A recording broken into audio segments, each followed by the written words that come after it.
जय हिंद। आप लोगों का हमारे YouTube चैनल पर मोस्ट वेलकम है। हम लोग शिव कुमार सिंह सर हमारे सर हैं जो उसका हम लोग इन्वायरमेंट और इकोलॉजी का क्वेश्चन का आज प्रैक्टिस कर रहे हैं। इससे पहले हम लोग 3 वीडियो इसका थ्योरी और क्वेश्चन प्रैक्टिस कर चुके हैं। ये चौथा वीडियो है। ये 101 से क्वेश्चन होगा। इससे पहले हम 100 क्वेश्चन को करवा चुके हैं। जो नहीं देखे हैं वो देख लीजिए, बहुत ही हेल्पफुल होगा। इन्वायरमेंट क्वेश्चन का एक अच्छा कलेक्शन है, आप इसको रेफ़र कर सकते हैं। 101 नंबर क्वेश्चन है, पार्थेनियम गाजर घास के परागकण से कौन सा रोग होता है? तो ये चर्म रोग और दमा रोग होता है। कवक से भी चर्म रोग बीमारी होती है, दाद खाज खुजली भी होता है। तो पार्थेनियम गाजर घास से चर्म रोग और दमा होता है। लेकिन किस प्रकार के प्रदूषण के सबसे अच्छे सूचक हैं? तो वायु प्रदूषण का ये अच्छा सूचक होता है लाइकेन। याद रखिएगा। भोपाल गैस त्रासदी, ये क्वेश्चन पूछा हुआ है। भोपाल गैस त्रासदी किस वर्ष रिसाव के कारण चर्चा में थी? तो ये बताएंगे 1984 में। किसके कारण हुई थी? तो methyl isocyanate MIC, methyl isocyanate ये गैस के रिसाव के कारण हुई थी भोपाल गैस त्रासदी 1984 में। इटाई रोग किसके कारण होता है? तो कैडमियम के कारण इटाई होता है। मरकरी के कारण कौन सा बीमारी होता है? कमेंट मिनी माता होता है, जापान का एक शहर है मिनीमाटा, वहाँ पे मरकरी के कारण बीमारी हो गई थी। कैडमियम से इटाई होता है। विश्व का सर्वाधिक प्रदूषित देश कौन सा है? तो USA है। विश्व का सर्वाधिक प्रदूषित शहर कौन सा है? तो टोक्यो जापान ये प्रदूषित शहर है। भारत में सीसा रहित पेट्रोल पहली बार भारत के 4 महानगरों में कब शुरू किया गया? तो ये 1995 में शुरू किया गया है। मिड डे मील भी 1995 में ही शुरू किया गया। 15 अगस्त 1995 को मिड डे मील शुरू किया गया। तो पेट्रोल रहित जो है, सीसा रहित पेट्रोल 1995 में 4 महानगरों में शुरू किया गया था। प्रथम तथा द्वितीयक सर्वाधिक महत्वपूर्ण वायु प्रदूषक किसे माना जाता है? तो प्रथम तथा द्वितीयक हैं कार्बन मोनोऑक्साइड और सल्फर डाइऑक्साइड CO और SO2। ये प्रथम तथा द्वितीयक सबसे महत्वपूर्ण प्रदूषक माना जाता है। फिर बताएं क्रैकिंग गैस कौन सा होता है? क्रैकिंग गैस सल्फर डाइऑक्साइड को क्या बोलते हैं? क्रैकिंग गैस कहते हैं। ग्रीन हाउस गैस रिसाव का प्रभाव क्रमशः किस अंश में होता है? तो कार्बन डाइऑक्साइड 55% है, CFC 24% है, CH4 15% है, N2O 6.0% है। ये बोल सकते हैं green house gas GHG gas का ये परसेंटेज है। कार्बन डाइऑक्साइड 55% सबसे ज़्यादा देखेंगे, मीथेन 15%, CFC 24%। CFC रेफ्रिजरेटर में एक गैस भरा जाता है, उसी से रिलीज होता है, याद रखिएगा। फिर देखेंगे 111 नंबर, सीसा रहित पेट्रोल में उचित ऑक्टेन मान प्राप्त करने के लिए मिलाया जाता है बेंजीन, टोल्यून और जाइलिन। ऐसा भी बोल सकते हैं पेट्रोल में गुणवत्ता बढ़ाने हेतु ऑक्टेन का यूज़ किया जाता है, जो है बेंजीन, टोल्यून और जाइलिन। हरित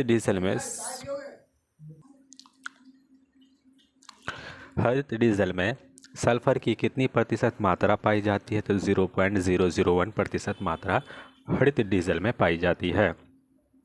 हरित डीजल किस यूरो मानक का डीजल है? यूरो 4 का मानक का ये डीजल होता है। 1 माइक्रोमीटर से छोटे आकार वाले कणीय प्रदूषक को वायुमंडल में फैलने से रोकने हेतु मुख्यतः किस यंत्र का प्रयोग किया जाता है? इलेक्ट्रोस्टैटिक प्रेसिपिटर। याद रखिएगा, 1 माइक्रोमीटर से छोटे प्रदूषक होते हैं, उसको मुख्यतः किस यंत्र से रोकने हेतु प्रयास किया जाता है? तो इलेक्ट्रोस्टैटिक प्रेसिपिटेटर दिया है, याद रखेंगे। अब 115 क्वेश्चन से नेक्स्ट क्वेश्चन देखेंगे, फिर 100 से क्वेश्चन शुरू हो रहा है। किस देश में सर्वप्रथम अम्लीय वर्षा हुई थी? सबसे पहले 1972 में स्वीडन में अम्लीय वर्षा हुई थी। स्मोक सिटी ऑफ इंडिया किसे उपमा दी जाती है, टाइटल दी जाती है? तो कोलकाता को स्मोक सिटी ऑफ इंडिया कहा जाता है। स्टोन कैंसर जैसे खतरे का प्रमुख कारण किसे माना जाता है? तो अम्ल वर्षा का। इसमें सल्फर डाइऑक्साइड और नाइट्रोजन के ऑक्साइड का योगदान होता है। कौन धूम्र नगर के नाम से जाना जाता है? शिकागो को धूम्र नगर नाम से कहते हैं। डार्बन कहता है डाबरसन इकाई के लिए प्रयोग किया जाता है। तो डार्सन नहीं होगा, ओजोन का परत का जो इकाई होता है डबसन होता है। ओजोन का डबसन, डाबरसन नहीं होगा, डब सनसन होगा, डबसन। फिर वो देखेंगे, नेक्स्ट देखेंगे जुगली कड चेविंग करने वाले पशुओं से जिन ग्रीन हाउस की उत्पत्ति होती है या निकलता है, उसको बोलते हैं मीथेन, CH4। दलदली क्षेत्रों में भी CH4 रिलीज होता है। संयुक्त राष्ट्र पर्यावरण कार्यक्रम की एक रिपोर्ट के अनुसार भूरे रंग की धुंध अथवा एशियाई भूरे रंग का बादल जो एशिया के 10 मिलियन वर्ग किलोमीटर आकाश पर आच्छादित है, निम्नलिखित में से तबाही मचा सकता है? वर्षा के रूप में, अनाज उत्पादन में और मानवीय स्वास्थ्य के क्षेत्र में। कुछ मिलाना है। इटाई रोग कैडमियम प्रदूषण से कारण होता है। मिनामाटा पारा मरकरी के कारण होता है। ब्लू बेबी नाइट्रेट सिंड्रोम के कारण ब्लू बेबी सिंड्रोम रोग होता है। मानवजनित पर्यावरणीय प्रदूषक कहलाते हैं, इसको बोलते हैं ह्यूमेलिन। मानवजनित पर्यावरण प्रदूषण क्या कहलाता है? ह्यूमेलिन। पेयजल में सांख्यिकी प्रदूषण सर्वाधिक है, तो कानपुर में सबसे ज़्यादा पेयजल में प्रदूषण देखने को मिलता है। औद्योगिक मलबे से सर्वाधिक रासायनिक प्रदूषण होता है, तो चमड़ा उद्योग से औद्योगिक मलबे से रासायनिक प्रदूषण फैलता है। विश्व का हरित गैसों में जो भारत का योगदान है, ग्रीन हाउस गैसेस में 1% भारत का योगदान है। किस तत्व के लगातार संपर्क के कारण ब्लैक फुट नामक रोग हो जाता है? तो आर्सेनिक के संपर्क के कारण ब्लैक फुट डिजीज हो जाता है। एस्बेस्टस से आर्सेनिक रिलीज होता है। बोलेंगे ग्रीन हाउस गैसों के उत्सर्जन के लिए कौन सा देश सर्वाधिक उत्तरदायी है? यूएसए, चाइना और भारत ये ग्रीन हाउस गैसों में उत्पादन के लिए सर्वाधिक उत्तरदायी है। विश्व मौसम संगठन के आकलन के अनुसार पिछले कौन सा वर्ष पिछले 150 वर्षों में सर्वाधिक गर्म रहा है? तो ये डाटा अपडेटेड नहीं है। 2003 सबसे ज़्यादा गर्म रहा है, लेकिन 2023 भी कुछ खास नहीं, ये भी पूरे सालों का रिकॉर्ड तोड़ा है, इसको भी याद रखिएगा। विश्व के कार्बन डाइऑक्साइड उत्सर्जन में भारत का योगदान कितना है? तो कार्बन डाइऑक्साइड में 3.6 है। अगर वायुमंडल में सबसे ज़्यादा कार्बन का पूछेगा तो कितना परसेंट है? सबसे ज़्यादा नाइट्रोजन होता है, वो 78% होता है। कार्बन डाइऑक्साइड 0.03 होता है। ऑक्सीजन 21% होता है। सबसे ज़्यादा प्रदूषक जो मोटर व्हीकल से निकलता है तो कार्बन मोनोऑक्साइड होता है। वायुमंडल में ग्रीन हाउस गैसों की बढ़ती हुई प्रचुरता के कारण है। ये क्यों ग्रीन हाउस गैसें बढ़ रही हैं? सार्वभौमिक तापमान है, समता मंडल में ओजोन परत का रिक्तीकरण है और कार्बन डाइऑक्साइड उर्वरक का प्रभाव है। पर्यावरण अपकर्ष से निम्न क्या अभिप्राय है? पर्यावरण गुणों का पूर्ण रूप से निम्नीकरण होता है। मानवीय क्रियाकलापों से विपरीत परिवर्तन लाना है। पारिस्थितिकी विभिन्नता के फलस्वरूप पारिस्थितिकी असंतुलन के कारण पर्यावरण निम्न अभिप्राय होता है। अपस्फोटन किस यौगिक के कारण कमी के कारण किया जा सकता है? तो टेट्रा इथाइल लेड के द्वारा अपस्फोटन ये यौगिक की कमी के द्वारा की जा सकता है, कम की जा सकता है। देखिएगा, असल अपस्फोटन क्या होता है? जैसे जड़ का होता है गाड़ी में, तो कैसे कम कर सकते हैं? पेट्रोल में डाल करके टेट्रा इथाइल लेड अगर डाल देंगे तो अपस्फोटन कम हो सकता है। फ्रियोन का जिसका प्रयोग प्रशीतक द्रव्य के रूप में किया जाता है, रासायनिक रूप नाम क्या है? तो CFC है। देखिए क्लोरोफ्लोरो हाइड्रोकार्बन दिया गया, CFC देखिए क्लोरोफ्लोरो कार्बन होता है, याद रखेंगे। फिर नेक्स्ट देखें, पेंट उद्योग के श्रमिकों को किस जोखिम का सामना करना पड़ता है? पेंट उद्योग में ना शीशा का प्रयोग होता है पेंट बनाने में, तो शीशा प्रदूषण से उसको क्या होता है? सामना करना पड़ता है शीशा का प्रदूषण से। कागज़ में भी शीशा का प्रदूषण होता है, याद रखिएगा। कागज़ फैक्ट्री में अंतर्राष्ट्रीय अम्ल वर्षा सूचना केंद्र स्थापित किया गया है। ओस्लो में अम्ल वर्षा का सूचना केंद्र की स्थापित किया गया है, याद रखेंगे। किस एक गैस में कार्बन मोनोऑक्साइड की सर्वाधिक प्रतिशतता है? तो भाप अंगार गैस में कार्बन मोनोऑक्साइड की प्रतिशतता परसेंटेज सबसे ज़्यादा है, भाप अंगार गैस, याद रखेंगे। कौन सा रोग जल में आर्सेनिक की बहुलता के कारण होता है? आर्सेनिक की कारण जो होता है त्वचा कैंसर होता है, याद रखिएगा। जल में आर्सेनिक पाया जाता है, याद रखेंगे, आर्सेनिक जल में पाया जाता है। स्वचालित वाहन निर्वातक का सबसे विषालु धातु कौन है? तो सबसे विषालु धातु जो है, अब देखेंगे स्वचालित वाहन निर्वातक में सबसे विषालु धातु कौन सा है? तो वह सबसे विषालु है, पॉइजनस है, लेड। हाल ही के वर्षों में इस वर्ष में चिंता बढ़ी है कि मथुरा की तेल परिष्करणशाला और उसमें शक्ति संयंत्र के कारण आगरा के ताजमहल को खतरा हो गया है। जात को कोई संभावित क्षेत्र पहुंच सकने का मुख्य कारण क्या है? अम्ल अवक्षेपण और क्षोभ मंडलीय ओजोन। निम्नलिखित में ग्रीन हाउस मीथेन के स्रोत है। देखिए मीथेन का स्रोत कौन है? धान का खेत है, कोयले के खनन है, पालतू पशु है या आर्द्र भूमि है। तो धान का खेत सुइटेबल है, अगर ये सही है तो सही है। फिर देखेंगे कार्बन मोनोऑक्साइड का प्रभाव क्या होता है? स्वास्थ्य संबंधी रोग होता है। नाइट्रोजन के ऑक्साइड केंद्रीय नर्वस सिस्टम प्रभाव पड़ता है। धूलकण लीवर और किडनी को क्षति पहुँचाता है। फिर देखेंगे ये क्वेश्चन पूछ रहा है कि धूलकण हो गया, फिर अब देखिए शीशा से कैंसर होता है, आपको पता ही था। फिर देखेंगे नेक्स्ट देखेंगे ग्रीन हाउस गैसों में किस का उत्सर्जन पूर्णतः मोनोभेदी होता है? मोनोभेदी होता है तो क्लोरोफ्लोरो का कार्बन मोनो के द्वारा होता है, CFC के द्वारा, आपको पता है। तो रेफ्रिजरेटर में यूज़ होता है, उसके मोनो के द्वारा उत्पन्न हो रहा है। प्रकाश रासायनिक कोहरे की रचना के लिए क्या आवश्यक नहीं है, तो ऑक्सीजन इसके लिए आवश्यक नहीं है। फिर देखेंगे पर्यावरण प्रदूषण निम्नलिखित प्रभाव है, क्या बोलेंगे, धरातल पर पहुंचने वाले सूर्य के प्रकाश की मात्रा को कम करता है, कोहरे में वृद्धि होती है, वातावरण के तापीय गुणों में को परिवर्तित करता है। मानव जनसंख्या का अधिकांश भाग पेयजल के माध्यम से विकिरण की उच्च मात्राएं ग्रहण करता है, क्योंकि इसमें निम्न तत्व पाए जाते हैं, रेडियम 226 पाया जाता है, रेडियम 222 पाया जाता है।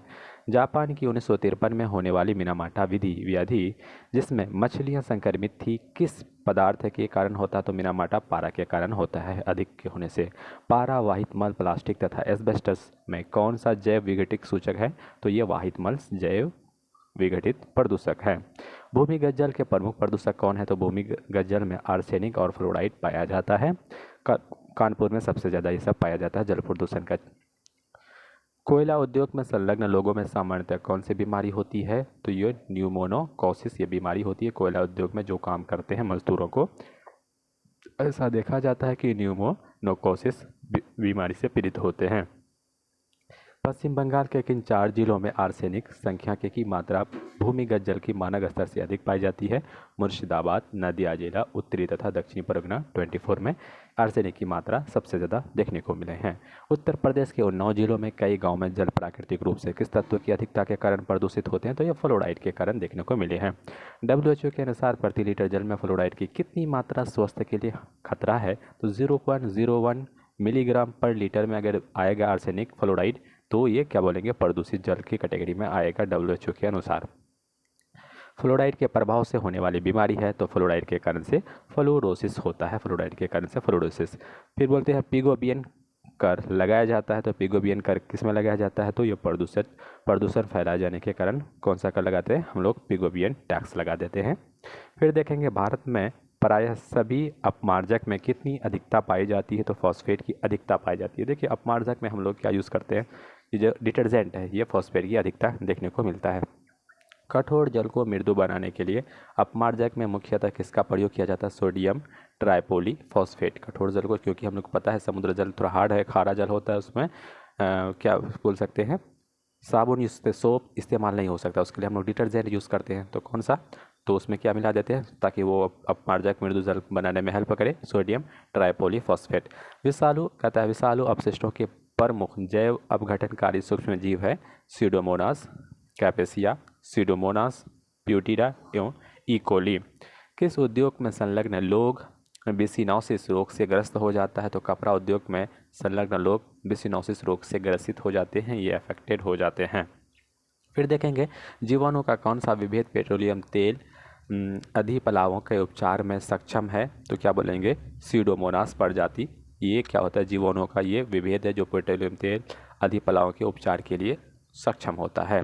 सीडोमोनास प्रजाति क्या बोलता है, सीडोमोनास प्रजाति के जीवाणु में आनुवंशिक हेरफेर करके पेट्रोलियम तेल अधिपलावों के उपचार के गुण का समावेश किसने किया था, तो MV चक्रवर्ती ने किया था। दिसंबर 1984 ईस्वी में भोपाल गैस कांड में किस गैस का रिसाव हुआ, मिथाइल आइसोसाइनेट MIC गैस का रिसाव हुआ था। निम्नलिखित कथन में कौन सत्य है, तो दोनों सत्य है। देखिएगा, सिगरेट के धूम्रपान से व्यक्ति बेंजीन के प्रभाव में आता है, बेंजीन के प्रभाव में आता है। बेंजीन एक ज्ञात कैंसर कारक रसायन होता है। किसको केंद्रीय प्रदूषण नियंत्रण बोर्ड द्वारा अत्यधिक प्रदूषणकारी उद्योग के रूप में अभी निर्धारित किया गया है, तो चाय को क्या किया गया है, अत्यधिक प्रदूषणकारी उद्योग के रूप में निर्धारित किया गया है। कौन सा प्रथम भारतीय राज्य है जिसने प्लास्टिक की थैलियों के लिए उपयोग पर पूर्ण रोक लगा दी है, तो हिमाचल प्रदेश है। किस देश में सर्वाधिक अम्लीय वर्षा होती है, तो नॉर्वे में। सबसे पहले कहाँ पे हुई थी, स्वीडन में स्टॉकहोम, याद रखिएगा। यद्यपि भारत की जनसंख्या तीव्र गति से बढ़ रही है, किंतु पक्षियों की संख्या तेजी से घट रही है, क्योंकि पक्षियों के वास स्थान पर बड़े पैमाने पर कटौती हुई है। एक डायफ्लोनिक एक होता है कीटाणुनाशक रसायन उर्वरक मच्छर मारने के लिए, मच्छर भगाने के लिए जी, जो बड़े पैमाने पर उपयोग हो रहा है, यूज़ हो रहा है, इससे पक्षियों को विनाश हो रहा है। पीने योग्य पानी में आर्सेनिक की अधिकतम अनुमेय मात्रा कितनी है, आर्सेनिक जो है 0.05 मिलीग्राम पर लीटर होना चाहिए और फ्लोराइड 0.01 होना चाहिए। भूमिगत जल को दूषित करने के लिए अजैविक प्रदूषक है, तो आर्सेनिक है अजैविक प्रदूषक, याद रखेंगे। पारंपरिक उपयोग के बाद पीने योग्य जल किस ग्रेड में रखा जाता है, तो C वर्ग में रखा जाता है। केंद्रीय गंगा प्राधिकरण का गठन कब किया गया था, 1985 में गंगा अथॉरिटी का गठन किया गया था। जीवनदायिनी गंगा के तटीय क्षेत्रों को भूमिगत जल में कौन सी जानलेवा तत्व की सर्वाधिक मात्रा पाई जाती है? तो आर्सेनिक।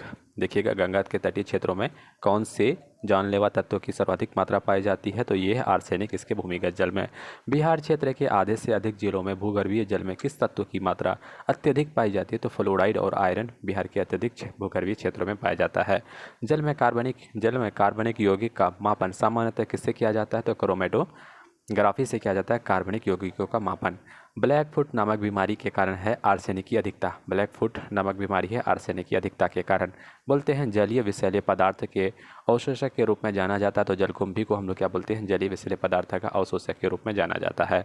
वाहित मल के पुनः चक्रण के द्वारा शुद्धिकरण के लिए क्रियाशील होते हैं। तो वाहित मल के पुनः चक्रण के लिए शुद्धिकरण के लिए सूक्ष्म जीव ये क्या होते हैं? क्रियाशील होते हैं। नाभि विकिरणों के द्वारा सबसे प्रभावित होने वाला मानव शरीर का कौन सा अंग है? अस्थि मज्जा। ये मानव शरीर का सबसे प्रभावित होने वाला नाभि के विकिरणों से अस्थि मज्जा प्रभावित होता है। फिर बोलेंगे रक्त कैंसर किस उद्योग रसायन में प्रयुक्त होता है? तो बेंजीन में रक्त कैंसर प्रयुक्त होता है। समुद्र से किसी शहर की ऊंचाई जितनी अधिक होगी वहाँ की आबादी उतनी ही ज़्यादा कॉस्मिक किरणों की मात्रा बढ़ाकर लेती है। फिर देखेंगे मात्रा बढ़ाकर लेती है। अखबार में कौन सा विषैला तत्व? तो अखबार में लेड पाया जाता है। वातावरण में सर्वाधिक प्रदूषित गैस कौन सी है? तो मीथेन सबसे ज़्यादा प्रदूषित गैस है। घर में हानिकारक विकिरण का सबसे बड़ा स्रोत कौन सा? रंगीन टीवी सबसे बड़ा विकिरण का रेडिएशन का कारक है।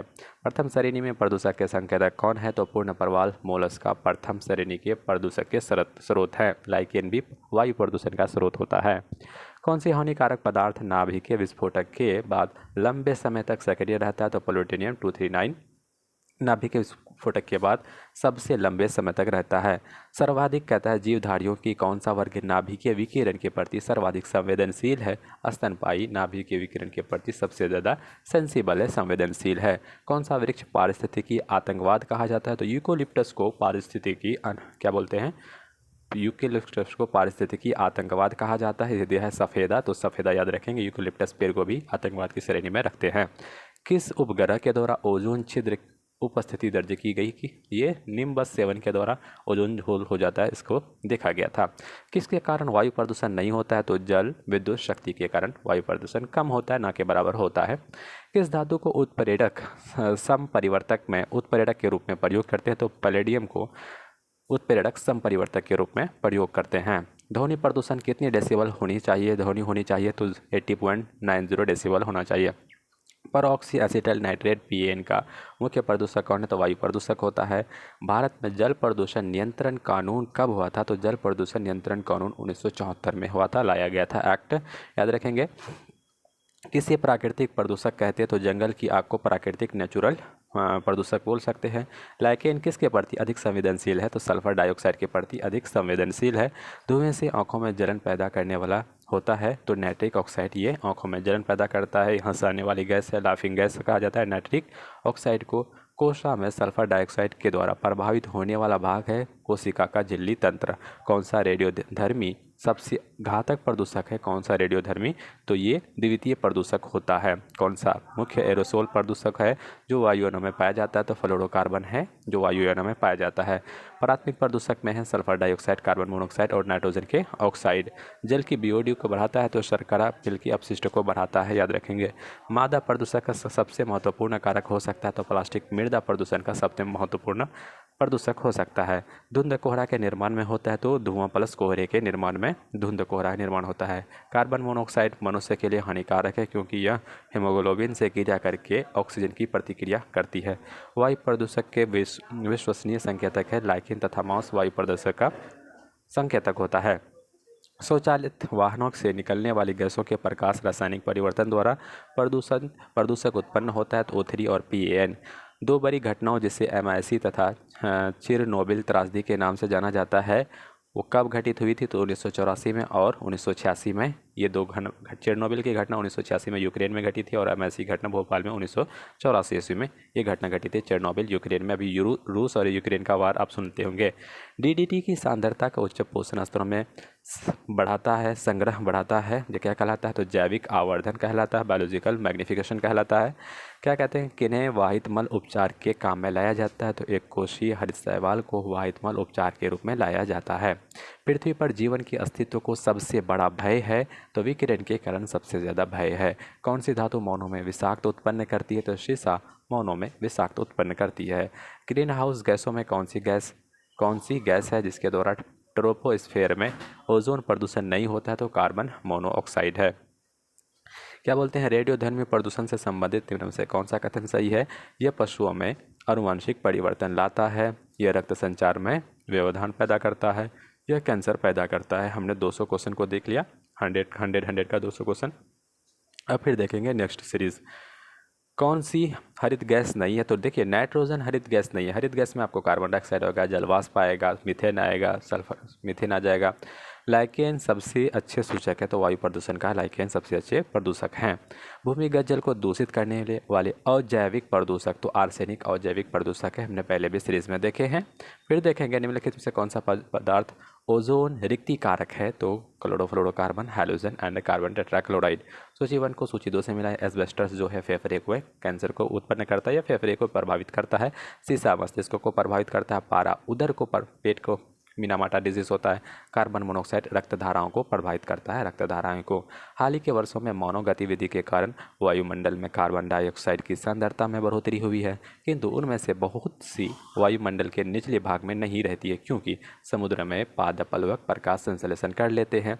अंटार्कटिका क्षेत्र में ओजोन छिद्र का बनना चिंता का विषय है। इस छिद्र के बनने का संभावित कारक है कि विश्व ध्रुवीय वाताग्र तथा सम तापमंडलीय बादलों की उपस्थिति तथा क्लोरोफ्लोरोकार्बन का अंतर प्रवाह। अम्ल वर्षा से कनाडा, फ्रांस और नॉर्वे, जर्मनी में कौन से देश क्षतिग्रस्त होते हैं? तो कनाडा और नॉर्वे अम्ल वर्षा से सर्वाधिक क्षति पहुंचता है उन लोग को। निम्नलिखित उत्सर्जन ऊष्मीय शक्ति संयंत्रों में कोयला दहन से उत्सर्जन होते हैं। कार्बन डाइऑक्साइड, नाइट्रोजन के ऑक्साइड या सल्फर के ऑक्साइड। नेक्स्ट देखेंगे। फिर बोलेंगे भूमि संरक्षण की जिस विधि से पहाड़ी ढलान को काटकर सीढ़ियाँ बना दी जाती है उसका नाम क्या है? समोच्च कृषि रेखा कृषि। किस दिन राष्ट्रीय ऊर्जा संरक्षण दिवस के रूप में मनाया जाता है? तो 14 दिसंबर को राष्ट्रीय ऊर्जा संरक्षण दिवस के रूप में मनाया जाता है। निम्नलिखित में से कौन सा कथन सत्य है? काजीरंगा नेशनल पार्क को यूनेस्को के द्वारा विश्व स्मारक स्थल के रूप में मान्यता प्रदान की गई है। किस दिन को प्रतिवर्ष विश्व ओजोन दिवस मनाते हैं? तो विश्व ओजोन दिवस हम लोग 16 सितंबर होना चाहिए, 16 दिसंबर नहीं होना चाहिए, 16 सितंबर को मनाते हैं। आप लोग कमेंट बॉक्स में लिखिए जो सही है। और ओजोन को हम लोग मापते हैं डॉप्सन यूनिट से, डॉप्सन इकाई से। फिर देखेंगे विश्व पृथ्वी दिवस कब मनाया जाता है? तो 22 अप्रैल को विश्व पृथ्वी दिवस मनाता है, 22 मई को जैव विविधता दिवस और 22 मार्च को जल दिवस के रूप में मनाते हैं। ISO 14000 क्या बोलते हैं? पर्यावरण प्रबंधन तंत्र मानकों से संबद्ध है। ISO 9000 गुणवत्ता प्रबंधन तंत्र के और मानकों से संबद्ध है। निम्नलिखित में से कौन सा सही है? क्योटो उपसंधि 2005। क्योटो उपसंधि की बात करेंगे तो 2005 में हुई है। फिर देखेंगे अधोलिखित कथन सत्य है। भारतीय पशु कल्याण बोर्ड की स्थापना पशु क्रूरता निवारण अधिनियम 1960 के तहत की गई है। राष्ट्रीय बाघ संरक्षण प्राधिकरण पर्यावरण, वन और जलवायु परिवर्तन मंत्रालय के तहत एक सांविधिक निकाय है। राष्ट्रीय गंगा नदी द्रोणी प्राधिकरण की अध्यक्षता प्रधानमंत्री करते हैं। किसने कहा था कि पर्यावरण प्रबंधन की संकल्पना सामान्यतः पर्यावरण मॉडल से संबंधित होते हैं? तो डेनिस मेडोज ने 1971 में ऐसी बात कहे थे। किस प्रकार के मानव ने पर्यावरण को सर्वाधिक क्षति पहुंचाया है? तो प्रौद्योगिकी मानव ने पर्यावरण को सबसे अधिक क्षति पहुंचाया है। पर्यावरण प्रबंधन में किस प्रकार के उद्देश्यों की प्राप्ति को प्राथमिकता दी जाती है? तो अल्पकालिक। कैसा उद्देश्य? अल्पकालिक उद्देश्यों को। पर्यावरण की गुणवत्ता व्यक्तिनिष्ठ होता है कि समष्टिनिष्ठ? तो ये व्यक्तिनिष्ठ होता है, इंडिविजुअल होता है। पर्यावरण प्रबंधन की योजनाओं के स्तरीकरण में किन सिद्धांतों पर यथेष्ट ध्यान अपेक्षित है? पारिस्थितिकी आधारभूत सिद्धांतों पर। पर्यावरण अधिपड़ाव के आकलन का कार्य सर्वप्रथम किस देश में प्रारंभ हुआ? USA में सबसे पहले ये आकलन स्टार्ट किया गया। नेक्स्ट देखेंगे। फिर देखेंगे भारत में कब से विभिन्न क्षेत्रों के अंतर्गत पर्यावरण अधिपड़ाय का मूल्यांकन अनिवार्य कर दिया गया? 1994 से। पर्यावरणीय अधिप्रभाव मूल्यांकन का निरीक्षण और नियंत्रण मुख्यतः किसके द्वारा होता है? BSI और ZSI के द्वारा पर्यावरण अधिप्रभाव मूल्यांकन का निरीक्षण होता है। प्राकृतिक और पारिस्थितिकी संसाधनों के लाभप्रद उपयोग एवं संरक्षण में आधारभूत पारिस्थितिकी नियमों और सिद्धांतों का उपयोग पारिस्थितिकी किस शाखा में किया जाता है? तो व्यवहारिक पारिस्थितिकी में किया जाता है। हाल ही में सृजित पृथ्वी विज्ञान मंत्रालय के अधीन दो विभाग शामिल किया गया था, महासागर और भारतीय मौसम विभाग को। भारत का वो अभयारण्य है जिसमें हाथियों की सबसे अधिक संख्या पाई जाती है, तो काजीरंगा भी है हाथी के लिए फेमस, और पेरियार भी है हाथी के लिए प्रसिद्ध, केरल में है। काजीरंगा में अभी गज उत्सव मनाया गया है राष्ट्रपति द्रौपदी मुर्मू के द्वारा। करेंट अफेयर का न्यूज़ है। ग्लोबल 500 पुरस्कार प्रदान किया गया पर्यावरण प्रतिरक्षा हेतु। भारत का सबसे पहला राष्ट्रीय पशु अभयारण्य कौन है? तो जिम कॉर्बेट ये अभयारण्य है, उत्तराखंड में है सबसे पहला राष्ट्रीय अभयारण्य। वर्ल्ड वाइड फॉर नेचर कहता है जो सन 1961 में जीवों के पर्यावरण संरक्षण हेतु स्थापित किया गया था, का मुख्यालय कहाँ है? स्विट्जरलैंड में। वर्ल्ड वाइड फंड WWF की हेडक्वार्टर स्विट्जरलैंड में है, याद रखेंगे। फिर देखेंगे अब पगमार्क तकनीक का प्रयोग किया जाता है, तो विभिन्न वन्य जंतुओं की संख्या के आकलन के लिए किया जाता है। एजेंडा 21 किससे संबंधित है? रियो में पृथ्वी सम्मेलन के दस्तावेज से यह रिलेटेड है। वर्ष 2005 के अंतर्गत 5 के अंत में किस देश के मौसम परिवर्तन विषय पर अंतर्राष्ट्रीय बैठक आयोजित की गई? कनाडा में। आपको बताया होगा कनाडा में अम्ल वर्षा की सर्वाधिक प्रतिशतता देखी गई है। संसाधन संरक्षण से संदर्भ में कौन सा सही है? संसाधन संरक्षण वर्तमान पीढ़ी का भावी पीढ़ी के लिए त्याग है, बात सही है। संरक्षण का अर्थ पृथ्वी तथा उसके संसाधनों का बुद्धिमत्तापूर्ण उपयोग, ये भी सही है। संरक्षण का अर्थ प्राकृतिक संसाधनों को अनुकूलतम उपयोग है, उसके अकॉर्डिंगली यूजेस है। देश में वन्य जीव संरक्षण अधिनियम वन्य जीव 1972 में, और अगर जल पूछेगा तो जल 1974 में। अपिको आंदोलन देखिएगा ये मिला हुआ है, पांडुरंग हेगड़े इससे संबंधित है। चिपको आंदोलन सुंदरलाल बहुगुणन है, SS बहुगुणन, और चंडी प्रसाद भट्ट है। ग्रीन बेल्ट आंदोलन यह वंगारी मथाई जनजाति के द्वारा किया जाता है, और टिकाऊ विकास एजेंडा 21 से रिलेटेड है। भारत में प्रत्येक वर्ष प्रत्येक नागरिक का ये कर्तव्य है कि वो प्राकृतिक पर्यावरण का संरक्षण करे और उसका सुधार करिए। देखिए हमारा ना संविधान की अनुसूची में बोल सकते हैं, संविधान के DPSP में नीति निर्देशक तत्व में DPSP में ऐसा डिस्कस किया गया कि हम लोग प्राकृतिक पर्यावरण का संरक्षण करें और उसका सुधार करें। फिर देखेंगे आर्टिकल 51A में नीति निर्देशक तत्वों का भाग 4 का क में ये निर्देशित है। भाग 4 में ही देखेंगे राज्य देश के पर्यावरण के संरक्षण तथा उसका संवर्धन और उसका वन तथा वन्य जीवों की रक्षा का प्रयास करेगा। यह कथन भारतीय संविधान के अनुच्छेद 48 के क में है कि राज्य देश के पर्यावरण के संरक्षण तथा उसके संवर्धन और वन तथा वन्य जीवों की रक्षा के लिए प्रयास करेगा राज्य। फिर देखेंगे विश्व वन्य जीव निधि वर्ल्ड वाइल्ड लाइफ फंड का शुभंकर क्या है? तो रेड पांडा है, पांडा याद करेंगे। वर्ल्ड वाइल्ड लाइफ फंड का शुभंकर है, मस्कट है। मॉन्ट्रियल प्रोटोकॉल देखिएगा ये ओजोन छत से ओजोन डिप्लीशन से रिलेटेड है। मॉन्ट्रियल प्रोटोकॉल पेयजल को शुद्ध करने के लिए पोटेशियम परमैंगनेट का प्रयोग किया जाता है क्योंकि यह एक उपचायक है, ऑक्सीकारक है। नेक्स्ट देखेंगे उद्धोलिखित कथन सही है। हाथी परियोजना 1992 में प्रयोग शुरू किया गया था, ये सही है। बाघ परियोजना देखिए 1972 में नहीं 1973 में शुरू किया गया था। इस समय देश में संरक्षित क्षेत्र के अंतर्गत 103 और 528 अभयारण्य है। ये डाटा आउटडेटेड है क्योंकि उसको अपडेटेड कर लीजिएगा। नेक्स्ट देखेंगे कौन सा सही है। अंतर्राष्ट्रीय संगठन ग्रीन पीस की स्थापना कनाडा में हुई है। ग्रीन पीस के प्रमुख उद्देश्य पर्यावरण तथा प्रकृति की रक्षा के लिए सरकारों की उन औद्योगिक नीतियों के परिवर्तन रहना जो पर्यावरण के लिए खतरा उत्पन्न कर सकते हैं। फिर देखेंगे world wide fund for nature संबंधित है, तो ये इसका उद्देश्य आनुवंशिक प्रजातियों तथा पारिस्थितिकी तंत्र की विविधता को संरक्षित करना है। यह विश्व का सबसे बड़ा स्वतंत्र पर्यावरण संगठन है। इसकी स्थापना 1961 में हुई थी। फिर देखेंगे भारत के पर्यावरण से जुड़े मुद्दे से संबंधित सही है। मन्नार की खाड़ी जीवमंडल आरक्षित क्षेत्रों में से एक है, सही है। फिर गंगा परियोजना द्वितीय चरण का विलय राष्ट्रीय नदी संरक्षण परियोजना से हो गया है। नई दिल्ली तथा राष्ट्रीय प्राकृतिक इतिहास संग्रहालय पर्यावरण और संघ संरक्षण से संबंधित औपचारिक शिक्षा प्रदान करता है। पर्यावरण सूचना प्रणाली ENVS पर्यावरण सूचना के लिए एक विकेंद्रीकृत सूचना नेटवर्क के रूप में कार्य करता है। विश्व पर्यावरण दिवस हम लोग 5 जून को मनाते हैं। वानिकी दिवस 21 मार्च। विश्व मितव्ययिता दिवस 30 सितंबर। विश्व ओजोन दिवस देखिए 30 सितंबर, वहाँ पे था दिसंबर, तो सितंबर वाला सही होगा। भारत में यूरो मानदंड किस वर्ष से लागू हुआ है? तो 1 जून 1999 से यूरो मानदंड भारत में लागू किया गया है। पर्यावरण विभाग की स्थापना 1980 में किया गया है। 17 मई से 4 प्रभावी स्टॉकहोम संधि संबंधित है। खतरनाक कीटनाशक व विषैले रसायनों आदि पीओपी पर प्रतिबंध लगाने से। ट्रैफिक संगठन का संबंध है जीवों तथा वनस्पतियों के अवैध व्यापार से। संयुक्त राष्ट्र के वर्ल्ड डेवलपमेंट की एक report water for people, water for life के अनुसार लोगों को प्रदूषित जल पिलाने में भारत का स्थान 122 देशों में कौन सा है? तो तृतीय है। बोलेंगे धारणीय विकास पर विश्व शिखर वार्ता जो रियो+10 है कहाँ हुई थी? तो जोहान्सबर्ग में हुई थी। निम्नलिखित में से कौन सा सही है? कार्बन जमाओ, कार्बन क्रेडिट्स के बारे में स्वच्छ विकास युक्त CMD क्योटो नया 4 युक्तियों में से एक है। कहता है CMD या CDM के अंतर्गत कार्यान्वित होने वाली परियोजना में केवल एक संलग्न एक देशों से संबंधित है। भारत के जैव मंडल आरक्षित क्षेत्रों में से कितने तथा किन प्रदूषक यूनेस्को द्वारा जलातंत्र में मान्यता दी गई है? तो ये है नीलगिरी, मन्नार की खाड़ी, सुंदरवन, नंदा देवी, पंचमरी, सिमलीपाल, नौकरेक, अचानकमार, फिर अमरकंटक और ग्रेट निकोबार को कंचनजंगा में शामिल। इसमें नहीं ज्ञात है कि इसमें कंचनजंगा शामिल नहीं है, इसको मान्यता दी गई है।